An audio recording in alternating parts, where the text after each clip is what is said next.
Hello again, everybody. I'm Dan Roberts, the publisher of the Vegas Voice, and welcome to another segment of our Vegas Voice family. This month, it is a little bit different because this is more than the Vegas Voice family. This is my family. And of course, everyone who reads the magazine knows that I'm talking about my pill, my partner in love and life, the political editor of the Vegas Voice, Ronna Goodman. Hello, Dan. Just like being in our house when we talk. So, you know what? Everyone knows about you if they know about me, and vice versa through the magazine. But let's pretend like there's someone who has no idea who we are. What's your title with the Vegas Voice? And besides making me happy, what else do you do? My title is political editor. I don't really get involved that much in politics, but that's the title you gave me. What do I do? The last 6 years, we've been investigating guardianship, and I'm reporting on good things, bad things, different things that we've come across with guardianship. But now, starting with 2020, we're going to do something different. We're going to start an investigation on scams, schemes, and senior safety. That is correct. But you know what? For those who are really that familiar with guardianship, in 30 seconds or less, can you describe exactly what guardianship is? What is guardianship? I'll give you the simplest explanation, although it's a much more complex issue. But when somebody takes guardianship of another person, it's usually because they have dementia, they have Alzheimer's, they're no longer able to really care for themselves. So the court will appoint a guardian to take care of them. Ideally, it's a family member, but unfortunately, in this state at least, most often it's been private guardians.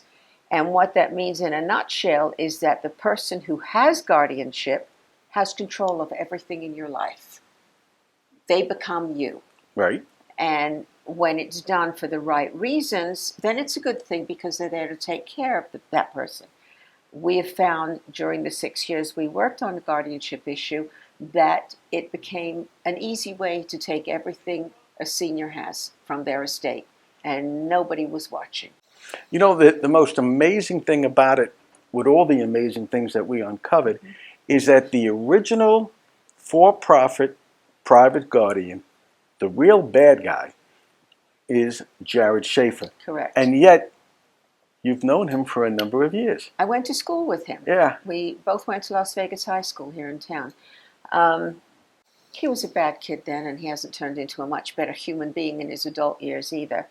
But he is very, very politically connected, and I don't believe anybody will ever touch him. Yeah. And I mean, besides all the activities, and again, we spent hours and hours and hours dealing with it in the magazine and everything else, yet we were still able to get reform. Yes. And that was through, at that time... through stubbornness and lobbying the legislature. But it worked, though. Yes, it worked. We had the backing of a lot of our readers. For example, there was one law, one of the very first laws that we were able to get changed. There was a law that said if somebody you wanted to be your guardian lived out of state and you're in Nevada, they could not be your guardian. That's correct. And we felt it was really a ridiculous law. So we started lobbying legislators to change that so that anybody, anywhere in the country could live and you could still have them as your guardian if that's what you wanted. Yeah, again, the first problem that we saw was that the seniors lived in Nevada, obviously, but their children were from the home state, let's say New York or Florida, and the children, the adult children, were still living at their original home, and yet they were prohibited by law to be the person's guardian. And it defies all logic. So we asked for petition signatures from our readers, and we were originally told that all we needed was a couple of hundred. We went up there, I believe it was around 3,500 That's signatures. Correct, yeah. Dumped them all on the table in the legislature, and we got the law passed. Then we started on changing the licensing. Guardians did not have to have a license, which was the next legislative session, and that also made no sense to us because they're handling a lot of money from seniors. And without licensing, I mean, you can rob and steal somebody even with a license, but with a license, at least there's some control. The state knows who you are and where you are. And you know, the one of the things that I found fascinating, that I really enjoyed it, is that we were there when the governor actually signed the bill Yes. into law. Yes, we I mean, were. that was pretty exciting if you think about it. After all the hard work, we had a number of people. Project manager, our producer, Bill Caserta, was there. My son Michael shot the pictures. It was really very exciting. And you got a pen. And I got the pen. We got the pen. But I mean, it was very exciting. Yes, it was. But you know, one of the things about it that was really most beneficial is that one of the laws that we enacted was the fact that if somebody wanted to appoint their guardian, should it happen, we eventually got that passed. Right. And the thing about it that I'm most proud of is the first person who filed with the Secretary of State with the lockbox was, That's me. yeah. Me, absolutely. It's really pretty exciting to do it and just to accomplish something. Right. And with the theory with that, with the nominated guardianship form is what you're talking about. Once that form is filled out by somebody, they name the person they want to be their guardian should the need arise, and a substitute in case that doesn't happen. They file it with the Secretary of State, and then if at any time they want to go in and change that, they still can. They're the only ones that have access to their particular form. So then, as time moves on, if they find that they need a guardian, or family finds that that person needs a guardian, they pull up whoever's on that form, and that begins the process of having someone they really want as their guardian. You know, and again, it's extremely gratifying. I know for me, it was probably the most worthwhile effort I've ever done to help somebody. Right. And I'm hopefully it's the same thing for you. Exactly. And yet we are now going to go on a whole different investigation and research, and it's on senior scams. Right. And you know what? One of the things that got us involved is you got the phone call from Publishers Oh. Clearinghouse. Yeah, I loved it. And we won about how many millions of dollars?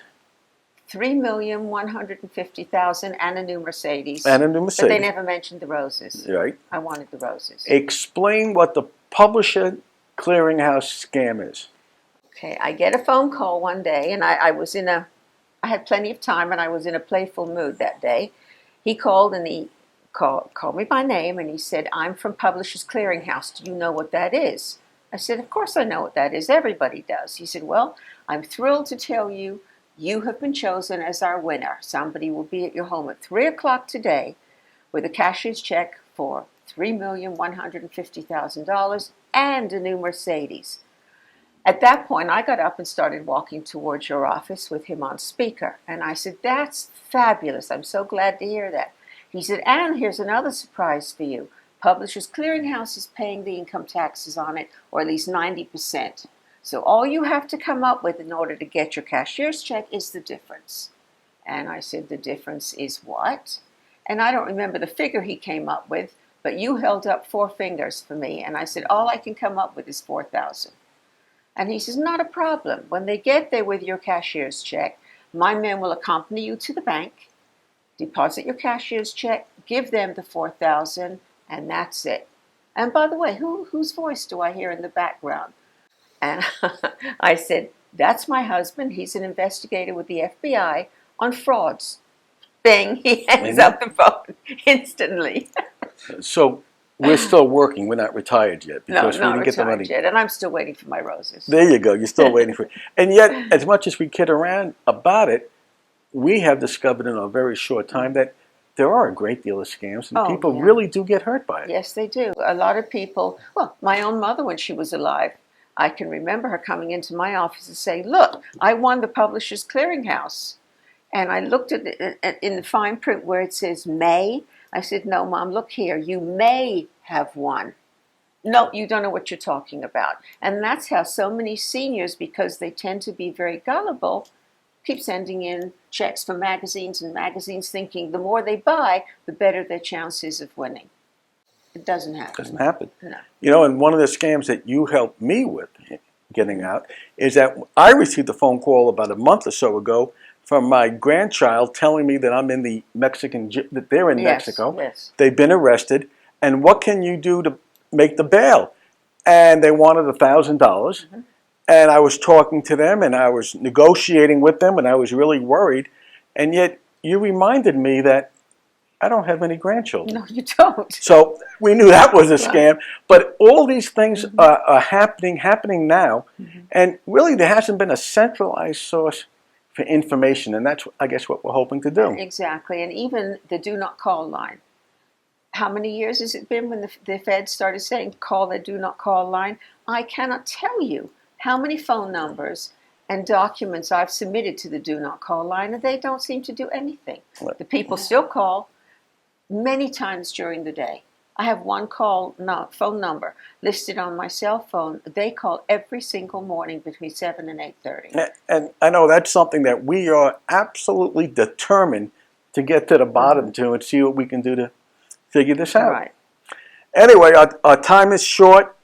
Are you cooking dinner tonight? No, you're taking me out. Oh, so it's another regular day at the Vegas Voice, and I want to thank my partner in love and life, my pill, Miss Rhonda Goodman, for saving my life and making her a tremendous part of the Vegas Voice. And until next time, this is Dan Roberts from the Vegas Voice, thanking you and wishing you all the best.